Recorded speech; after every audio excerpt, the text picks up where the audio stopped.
efforts you are making for peace in Burundi. I know that all the parties there appreciate it, and I can assure you that people all around the world appreciate your efforts. I also want to say that I'm joined here by our Secretary of State, Madeleine Albright, my National Security Advisor, Sandy Berger, my Chief of Staff, John Podesta. We want you to know how important the United States believes it is for a peace to be achieved in Burundi. This work began under President Nyeri, and we thank you for continuing the effort. I want to also say to the people of Burundi, America cares about the peace process there, and America wants all the parties to succeed.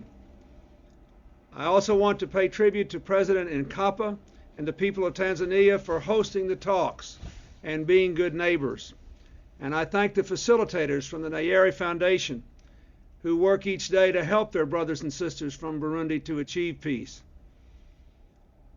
I am very glad that I can speak to you because of this modern technology.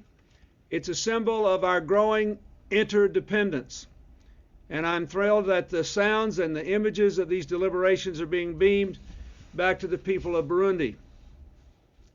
I want to say that, in a way, my speaking to you through this technology shows that the greater openness of people and borders makes us more interdependent in ways that are positive and particularly negative as well. As the world shrinks, we are all more vulnerable to the problems of those beyond our borders, all those with whom we share this small planet Earth. All of us benefit when others build peace. All suffer when others suffer. That is why you are there, Mr. President, and why I am honored to be joining you in this way today. We understand what is at stake, first, for the people of Burundi who have suffered so much death, fear, and insecurity, for all of Africa, and indeed for the rest of the world. Just last week, I attended the opening in Washington of our national summit on Africa. More than 2,000 Americans participated, people from all 50 of our states, from every walk of life and every racial and ethnic background. All came because they believe in Africa's promise and because they want to work with Africans to realize it.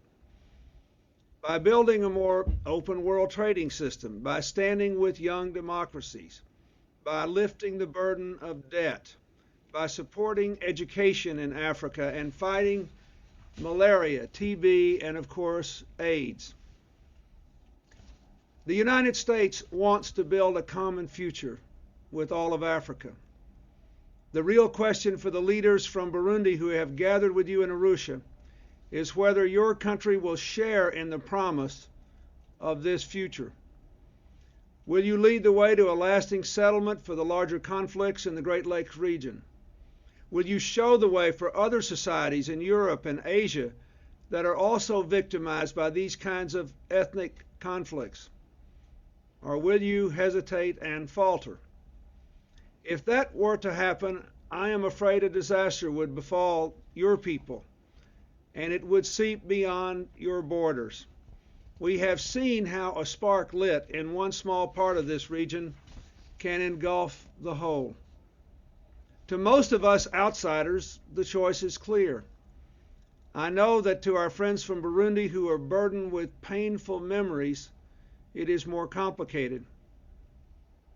Yet I have found that all the great peacemakers somehow find a way to let their real grievances and pain go and walk away, not just from imagined, but from very real grievances.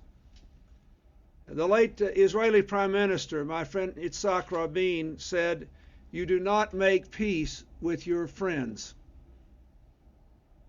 And Mr. President, of course, your own life is the most powerful example of the good that comes from letting go of legitimate grievances and harm. So I ask the people who are gathered there to remember the examples of what works in this new and exciting world, and to let go of their old hurts, even if they are legitimate, perhaps especially if they are legitimate, because nothing that happened yesterday will take care of today and tomorrow. And the children of Burundi deserve leaders who are looking to today and especially to tomorrow. It requires vision to believe that in the end, we'll all be better off if we work together. That people of different tribes and ethnic groups, different races and religions all need one another. That violence is bad because it just breeds more violence. And that sustainable peace and security can be achieved only by negotiation, by what you are doing there. That everyone comes out ahead when all members of society feel that they have a common stake in the nation. It requires courage for these leaders to accept the risks of peacemaking. It's easy for me, half a world away, to tell the leaders of the various parties they should do this, but I know they have to go back and explain it to those whom they represent. So even though it's easy for me and hard for them, doesn't change the fact that it's still true. The courageous and brave thing to do is to find reconciliation and to give everyone a role to play in Burundi's future. Of course, there are those who doubt that you will succeed. There are those who believe some places are simply cursed by their past and condemned to a future of endless conflict. But, Mr. President, if that were true, your old cell on Robben Island would still be occupied today instead of being the site that all the tourists want to see. We can change. All of us can change. And I thank you again for helping the people of Burundi to change. I applaud the effort of all who are gathered there in Arusha and the vision and courage that brought you there. I support the efforts to form a new social compact and a single, indivisible, democratic nation. I call upon those armed groups still using violence to suspend hostilities and come to the negotiating table. You do not have to abandon your points of view just to defend them with the force of argument, not the force of arms. And let me say to all our Burundian friends who are present there, the United States and our partners will do all we can to ensure that these talks succeed and to help create the economic conditions essential to a sustainable peace. My special envoy, Howard Wolpe, will continue to work with you, and I thank him for his dedication. We will do this because it's the right thing to do, and because we too have a stake in your future. We will do it because we have faith in you, President Mandela, and in other African nations who have pledged to see this process through. Ultimately, of course, the people of Burundi and their representatives will have to decide what to do. You have all known fear and insecurity and loss. I ask you, do not condemn your young children to what you have known in the past. Seize this chance to give them a different future. Give them a country where they can sleep in their homes, walk to their schools, worship in their churches, and rise to their potential without being at war with their neighbors. A country that helps to fulfill the promise of Africa, that is part of the life of the world. This will be a long and difficult journey, but as you go forward, I want the people of Burundi to know the people of the United States are prepared to walk with you. We will reach our destination together. Turi kumwe. I am with you, and I thank you.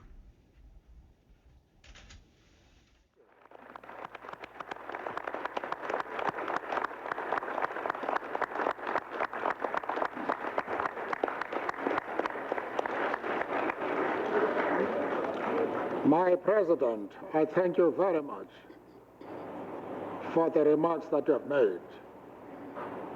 I am sure your remarks will be a source not only of encouragement, but of tremendous strength to all those who are searching for peace, especially to the leadership of Burundi.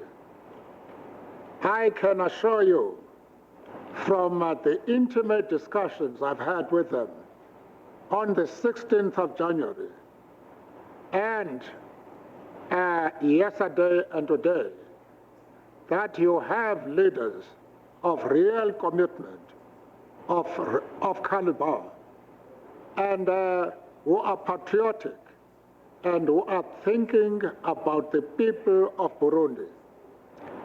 For us to have the support of one of the world's superpowers is something which encourages us, because we want the support of the powerful and mighty in this exercise, because unfortunately we have not got the resources that you and other powers have. We rely on you to make sure that this process proceeds speedily, but at the same time with a sense of urgency. And I will be approaching you, Mr. President, to see if we can raise more funds for this process, because from the point of view of the facilitation, they have informed me that we have sufficient resources only for this session, and we want to prevent that. I think the leaders of Burundi have heeded my appeal that whatever we do, we must do so with speed, without being reckless, to give every leader here the opportunity to study the documents that are going to come. We have more or less agreed that the next stage is that the facilitation should have compromise proposals which are going to be considered by the leadership, because we want to round up this process. Because the more we delay, the more people that are going to be killed. And they are killed by groups who are not attacking the military. I don't say it's correct for them to attack the military, but if they have to conduct operations, those operations must be aimed at the military, not innocent civilians, children, who are killed without knowing why they are made to why they are being deprived of the most priceless gift in creation, life, attacking women, the aged, the disabled. Can these be the people of Burundi? Or are these elements who are being manipulated by forces outside Burundi? Can a Burundian have the courage to slaughter innocent civilians? These are questions that we are considering. I have invited these groups so that I can discuss with them, and I hope I'll be able to persuade them to work with us in order to bring peace in Burundi. But, my President, I don't know whether I'm the right person to thank you because of what you have done to me as an individual and as the leader of my organization, and then later as the leader of my country. The support that you have given me long before I was president of the country and throughout my presidency is beyond words. But I think of the statement that you made when you paid a visit to my country. You said, we Americans have been asking a wrong question. What can we do for Africa? You say the right question to ask is, what can we do with Africa.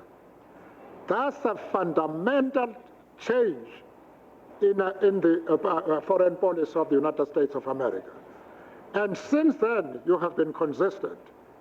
And I admire you. And I think you are doing a remarkable job. You are now serving your last term. And it is good that a man, a head of state of your stature, should make sure that during your lifetime, you bring happiness, joy, and stability to every country in the world. And that is what you're doing. And that is why we are so indebted to you. And you are supported by Mandela, who is a ball of energy and would like to give her all the support that we can. And I forget that she is an attractive young lady. I'm just talking about her contribution. And you, Mr. President, you have got my full support in everything that you do, especially in the initiative that you have taken in the Middle East. But I would like you to listen to my advice that the Western powers must speak with one voice in regard to the Middle East initiative. And you are the right person to mobilize everybody to speak with one voice, to speak to Britain, France, Russia, Egypt, King Fahd of Saudi Arabia, and all other people who can make it possible for us to have a breakthrough in regard to the Middle East. But I am very appreciative of the role that you're playing. And I think everybody here is tremendously encouraged by your intervention. And lastly, I want you to give my love to Hillary and to Chelsea, and to wish Hillary and to tell her that we wish her success in the endeavor in which she has launched now. Thank you very much, Mr. President.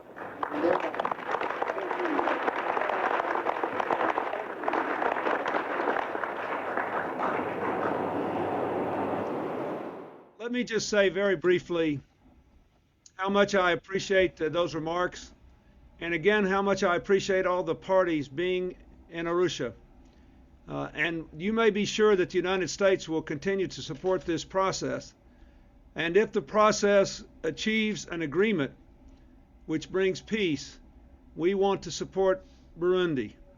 And we want to use this process and your role in it, Mr. President, as a shining example to other troubled countries in Africa and throughout the world that there is a way to walk away from war toward a peaceful future.